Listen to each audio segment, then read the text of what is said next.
रात के अंधेरे में जब सारी दुनिया सो रही होती है, एक महिला अपने घर लौट रही थी। लेकिन उस रात का अंधेरा कुछ और ही छिपा रहा था।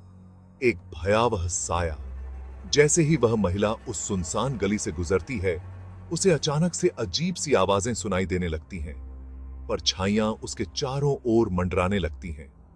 यह कोई साधारण साया नहीं था। यह था ब्रह्म राक्षस, जो सदियों से यहां भटक रहा था। उसके कदम तेज हो गए, लेकिन ब्रह्म राक्षस की आंखों से कोई नहीं बच सकता। उसकी भूख केवल शरीर की नहीं थी, बल्कि आत्मा को निगलने की थी। वह महिला जो रात को घर लौट रही थी, उसकी मासूमियत अब खतरे में थी। अचानक हवा में एक अजीब सी सिहरन दौड़ जाती है। उसे ऐसा महसूस होता है जैसे कोई अदृश्य शक्ति उसे पीछे की ओर खींच रही है।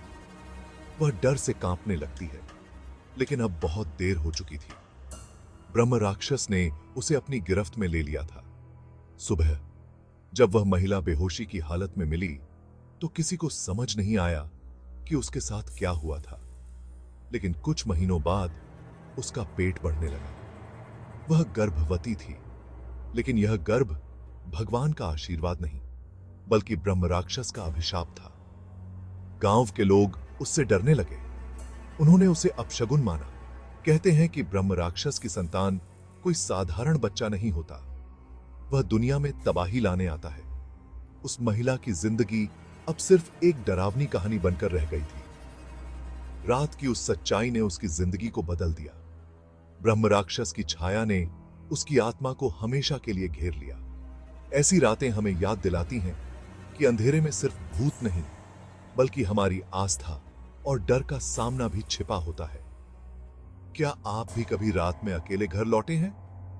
इस वीडियो को लाइक करें, शेयर करें और फॉलो करें, ताकि ऐसी डरावनी कहानियां आपसे दूर न जाएं। अगर आपका ऐसा बुरा अनुभव है, तो कमेंट्स में शेयर जरूर करें।